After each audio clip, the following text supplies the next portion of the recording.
Women in real estate. It's a no-brainer that real estate sector has been a male bastion. Globally, it's the women who lead the transaction space. No, I find women are very logical and women do a lot more research. Daughters' rights towards inheritance of the property. What do you think is the most overrated segment of the Indian real estate industry? Luxury is not size. We should yeah. pick up that term affordable housing and throw it out of the window. In the Indian real estate industry, you don't find very many women. Definitely not making waves. But if there's one woman who has managed to stand out in this otherwise traditionally male-dominated sector, it is her. She has managed to create one of the highest benchmarks in content and research and is a voice to reckon with and one of the most respected real estate journalists in the country today. Meet Jayashree Kurup, a voice that matters in the Indian real estate industry and matters pertaining to policy making and city governance. Jayashree, it's my pleasure and honor to have you today with me for this podcast on a topic very close to your heart and of course mine, which is women in real estate. So Jayashree, it's a no-brainer that real estate sector has been a male bastion, be it the buying or the business of real estate. But why do you think we have such limited participation of women? Namrata, a workplace has to be conducive to women working. Remember, women have special needs, from a bathroom to the workplace atmosphere. It should not be too macho. You should feel safe. You should have all your conveniences. You need special services. There are many special services that women need, particularly at certain times of the month. The atmosphere is very, very male dominated. The second thing is that it's a tough life. There's dust, there's water, there's noise, there's lots of workmen to deal with. All that makes it a difficult industry to work. Having said that, I think women are coming out more and more. It is an industry that is absorbing women. And if you look at people like Tata Projects, for instance, Tata Projects currently has 8% of women in their workforce. But they have a conscious policy to escalate that to 12%.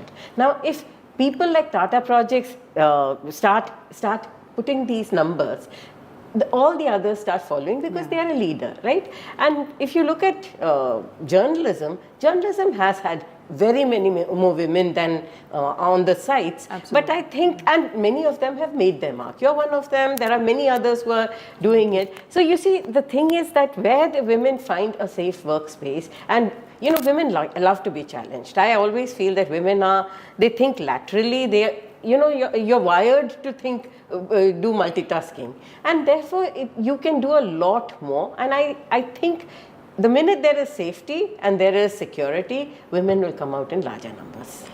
Well said, Jayashree. And you and me, whenever we have entered those real estate conclaves or large conferences, we have found ourselves a minority. There's not a sea but an ocean full of men, with literally a handful of women. But nevertheless, when it comes to the business of real estate, and as you were pointing out in the pre-discussion, that globally it's the women who lead the transaction space / real estate brokerage / marketing, and that's a wonderful space to be in for women. I think intrinsically they have those skills. But do you think that is really a space where women could be honed as the future workforce in the Indian real estate market? Absolutely. It's a space that is not very formal. It's a space where education has not come in, and it's a space where people have not been trained to deal with the business of transactions of real estate.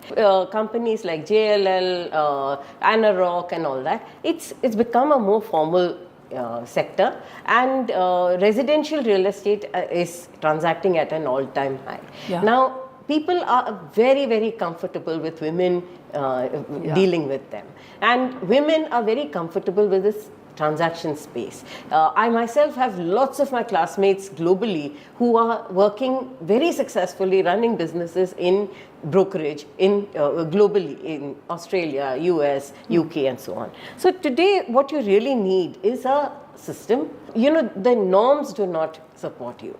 There is no, you can't do a tenant representation, you can't do a landlord representation. By the time you finish selling, somebody else has walked away with the moolah. So you see, both space is very poorly managed from the policy point of view.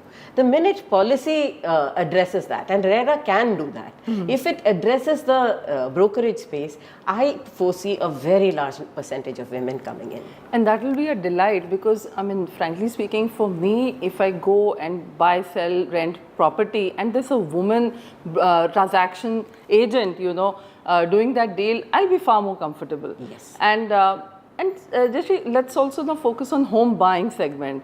I mean, women are also kind of dependent on men, baap, bhai, beta, spouse, to take them along, ferry them for these kind of activities. And we also don't, as a society, encourage our daughters to save money and buy a home. We always say buy a jewelry, but when do you think we will start having those conversations to invest their salaries in something more meaningful, something more sustainable, and something which gives them stability? Because if anybody, it is the girls and our daughters who need a long-term security.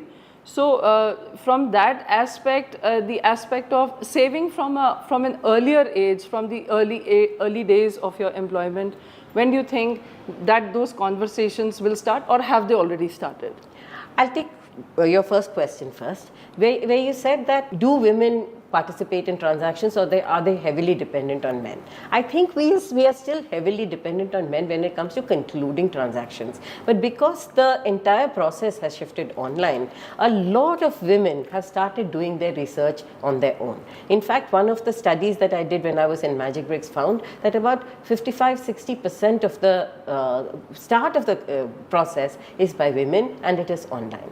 Women also are quite comfortable going and checking out the projects. But I think what really happens is, like we spoke before, there is a safety angle. If you're going to go and see a project, if it is a very nicely laid out, show flat and things like that, women quite comfortably go and see it. But if it is going to be the secondary market transactions, if you have to go with somebody unknown and see the properties, there is a safety angle, and we are not a very safe city, at least not the NCR. But in the south, I see women doing it a lot more. These are safer cities, and I see women doing this a lot more. Yeah. And the second part of it, where you said, do women have the conversation started? I believe they have. I believe a lot of these conversations have begun, and like you do with, I think many fathers would like their daughters to be self-sufficient as far as a house is concerned. Yeah. I see people starting this conversation. Buying a house is never easy. Whether you're a man or a woman, buying a house is never easy. You have to be realistic about how you do this. Yes. If you buy what you can, and when that house or that property appreciates, you have to have the confidence to sell it off and buy what you can, because the values would have gone up. If you start buying something that is for the 15 years down the line, you will never be able to afford it today. It's always good to stretch yourself a little bit when you're buying a house, because your salary goes up in your young years. Yeah. If you are in your late 40s, make sure that you have enough money. The first 50% should be with you if you're buying. But for somebody who's starting off with an investment, start small, start disciplined, and always, even before you start buying, keep putting money in. Every month from your first salary, at least 10%, 15%, 20%, as much as you can afford, put it into some systematic investment plans, so that money grows, and when you want a base to pay your first amount, you should have your own money.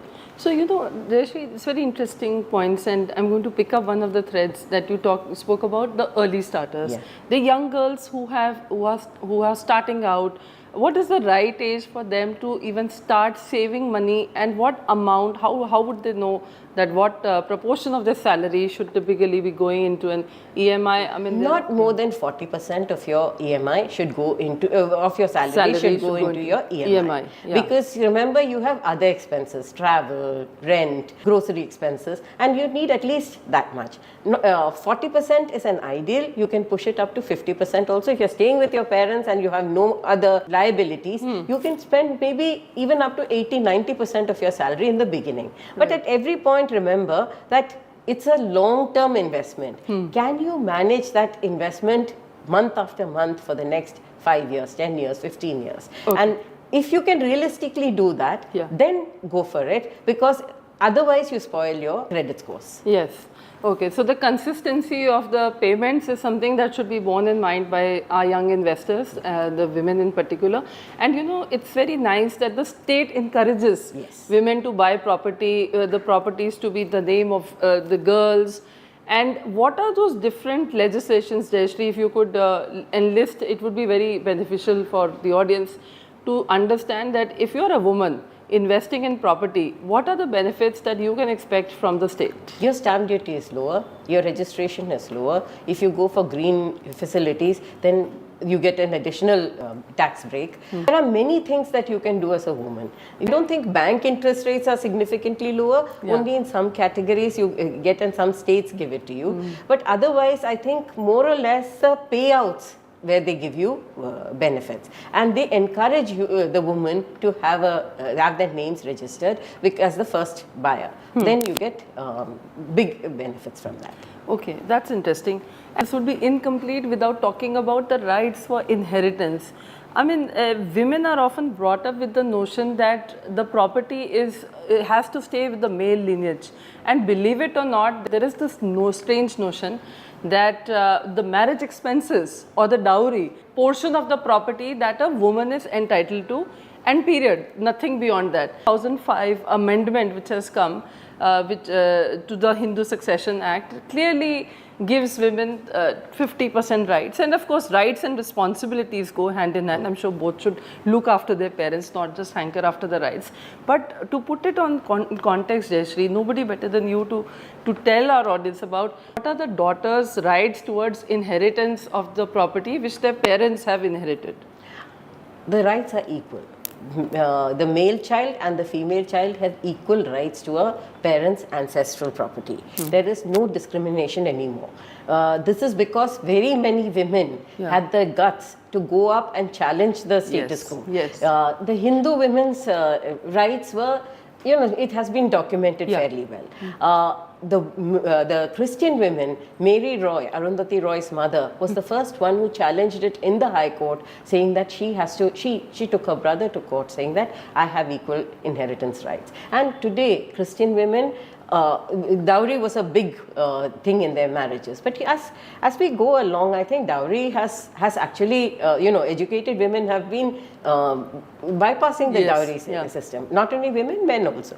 But then property rights are absolutely equal, and it is being implemented in many places. If it's not done, you can challenge it in the courts and win.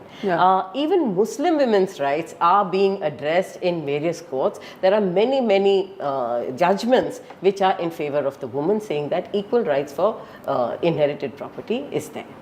But that is in terms of the legislation. What do you see in practicality? When I talk to women around me, they seem to be okay with foregoing all of their rights in the name of family harmony and not causing discord and stuff like that. Do you also see such things happening in reality? Has it really percolated down to the people, and are they able to claim? Of course, we are from very privileged backgrounds where we're the educated people, and our families always have had an egalitarian view, if not more, for the girl child. So what is it for in reality for most of the Indian women when it comes to inheritance rights for the daughters? There is still a struggle in various places. I think the onus is on parents. If you want to leave your legacy behind without it leading to disharmony in the family, leave a will. Each one of us, it is our responsibility to write a will, make sure that we give equal rights to both the male child and the female child. Then what happens is that there is no arguing against it, right? Write your will, register your will, document it and leave it with a lawyer, so that in the event when you pass on, the children don't have to fight it out in courts. And it's such a simple process now. Writing a will is a very simple process, and I think every person should be documenting everything that you have and leaving a will for the children. I think that's a very, very important point which everybody should pay heed to. Finally, what can we do to make the ecosystem more conducive for women to buy, sell, rent property? After all, in one's entire life cycle, there are so many touch points where one is forced to go and buy property or take something on rent or sell off something and buy something, even a better, bigger aspirational home. Overall, in the ecosystem, if you could list down 2 or 3 things which could be done immediately to make it more safe, more conducive for women to explore real estate on their own, what would it be? See, first of all, I think our laws need to be implemented. Enforcement is a big challenge. RERA has all the norms, but RERA has not picked up the brokerage part of it at all, except in a few states, like one is in Maharashtra and one is in UP. The second thing I think is that, a lot of structuring has happened because of the online portals, Magic Bricks, 99 Acres, Housing. Yeah. So, once you list it online, there is a level of transparency that comes in, and you can actually look at these sites and figure out what is the asking value, what is the average asking value. So I find women are very logical when it comes to spending.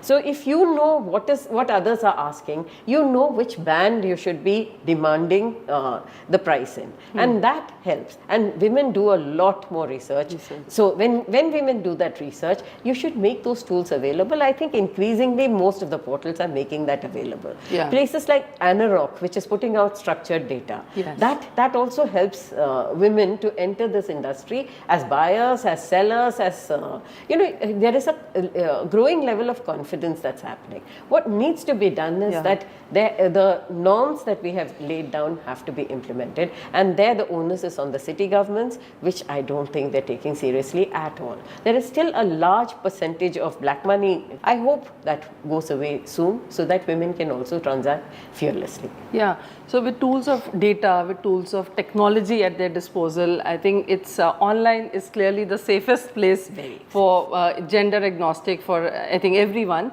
But I think offline there needs to be, as you said, law enforcement. We have the laws in place, but it's the enforcement where we are really at our wits' end as to what should be done. We have simple thing, Namrata. Take guideline values or circle rates.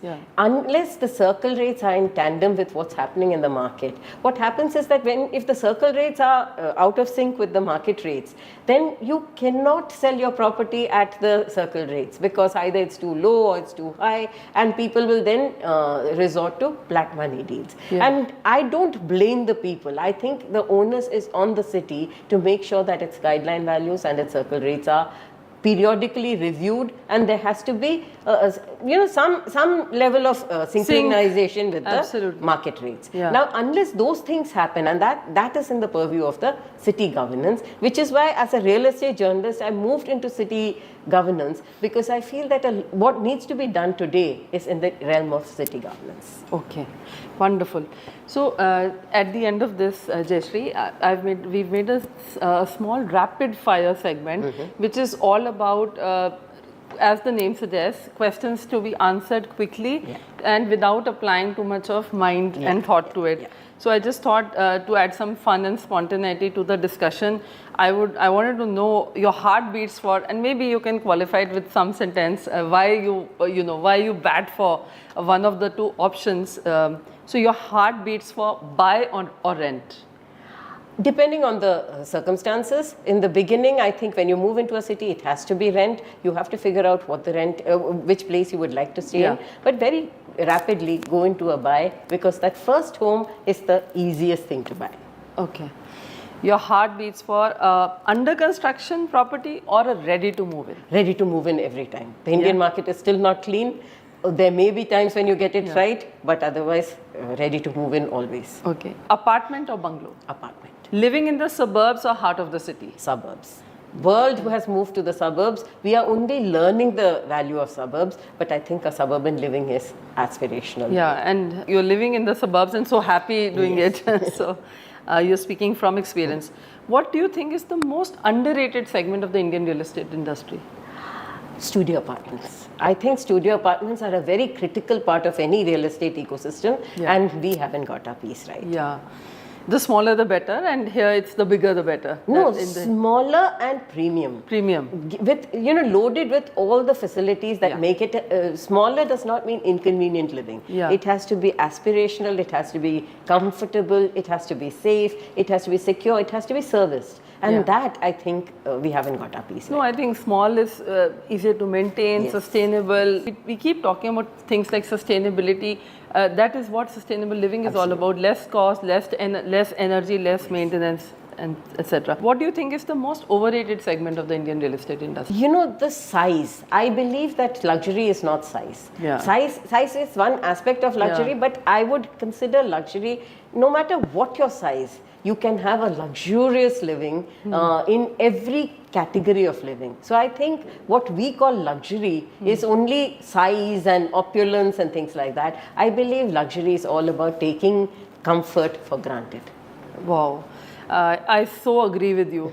And I think luxury needs to be redefined, and we can do a separate podcast on that, Jayashree, sometime.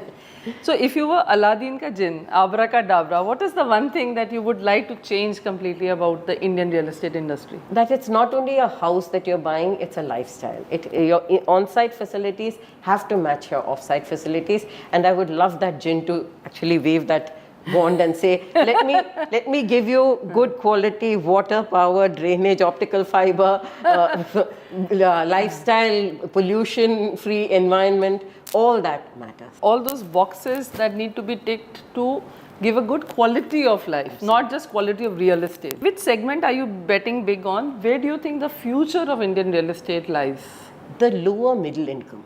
I don't mean LIG, I mean the middle income. You divide it into, middle income has a premium and middle income has a lower segment. Yeah. There is endless demand in that lower segment. I think about 60% of our demand is in the LIG and lower middle income segments. Yeah. I think that will drive the market if the private sector understands how to deliver to that market on time, in quality, in the right places. That is the segment that I would bet on. I think you nailed it like nobody else can, because frankly, that is where the demand is, and that is where we have the least supply, and the so-called affordable housing has also gone down. The numbers have gone down substantially.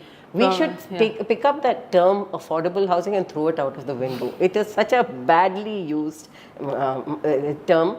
I think what really matters is that there should be something that does not take everything out of you as far as an EMI is concerned. It should give you your first house or your last house. Even elders, when you've lived in a large house, your house has been full, suddenly there are one or two people in the house. You don't need such a large house, and they want the same thing. They want good quality studio apartments or 2-bedroom apartments. And all this is possible, but the formats they have to get right, and I don't think our industry has understood. In one word, what does green mean to you? Green living, sustainable living, what does that mean to you? Use less, contribute more. Okay. Reuse more. In my house, let me give you the example. Though this is rapid fire, I'd like to give you this example. Sure. I recycle all my wet waste. I have nothing going out. We, as a association, we have started recycling all waste, textile waste, including used undergarments, dishcloths, everything. And there is an agency called Sahas which takes it and it sorts out all so no textiles go into the landfills. You can recycle your plastics and give it to the National Highway authorities to make roads. Every month we give out plastic waste, we collect it together and give it to the NHAI. About 2-3 kilometers of the NH24 was made with our waste, and we're very proud of that. See, there are many ways of making sure that you have nothing to send to a landfill. If you can reprocess whatever you've used, that is green living in my case. Wonderful. You know, what is the one thing, Jayashree, that India can learn from global counterparts in the real estate sector? Timely delivery. Timely delivery. And keeping your promises. If you've promised something, it's your duty bound to deliver it. Yeah. We don't deliver that. And slowly we are moving towards that. Certain markets are good. I think Maharashtra market has started doing that. But then they build what they think sells, not what the consumers want. So I think you have to study the market, you have to deliver, and you have to deliver what you promise. Okay.